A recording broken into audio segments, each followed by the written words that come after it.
আসসালামু আলাইকুম রাহমাতুল্লাহ। যদি কোনো ব্যক্তি পরীক্ষা নিয়ে চিন্তিত হয় যে কিভাবে সে পরীক্ষায় উত্তীর্ণ হবে, যে কোনো পরীক্ষা দেয় কিন্তু পরীক্ষায় সে এলাও হয় না, চাকরির জন্য পরীক্ষা দিলে চাকরি হয় না, যে কোনো পরীক্ষায় উত্তীর্ণ হওয়ার জন্য কোরআনে আমল ও দোয়া আমি আজকে আপনাদের জন্য আলোচনা করব। যদি কোনো ব্যক্তি নিয়ম অনুযায়ী আমল করে তাহলে পরীক্ষায় উত্তীর্ণ হওয়া ও ভালো ফলাফল নিশ্চিত ইনশাআল্লাহ। প্রথমে ভালোভাবে পরীক্ষা প্রস্তুতি নিতে হবে, মানসিক কোনো চাপ নেওয়া যাবে না এবং টেনশন করা যাবে না।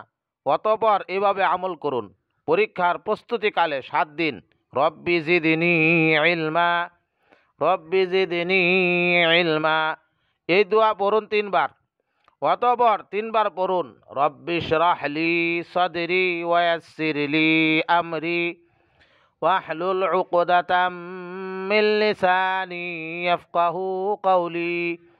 এই উপরের দোয়াটি মনকে শান্ত রাখে, দুশ্চিন্তা দূর করে এবং স্মৃতিশক্তি সচল রাখে এবং পরীক্ষার কঠিন মুহূর্তগুলোতে বিশেষভাবে কার্যকর।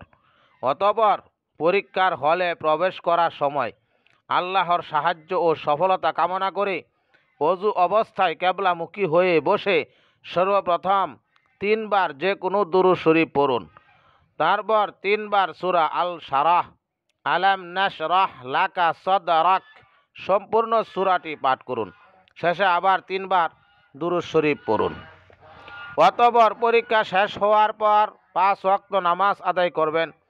প্রত্যেক নামাজের পর 200 বার করে আল্লাহর একটি নাম ইয়া হাসিবু, ইয়া হাসিবু, ইয়া হাসিবু পাঠ করুন 1000 বার।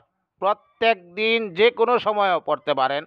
এভাবে 11 দিন পাঠ করুন 11,000 বার।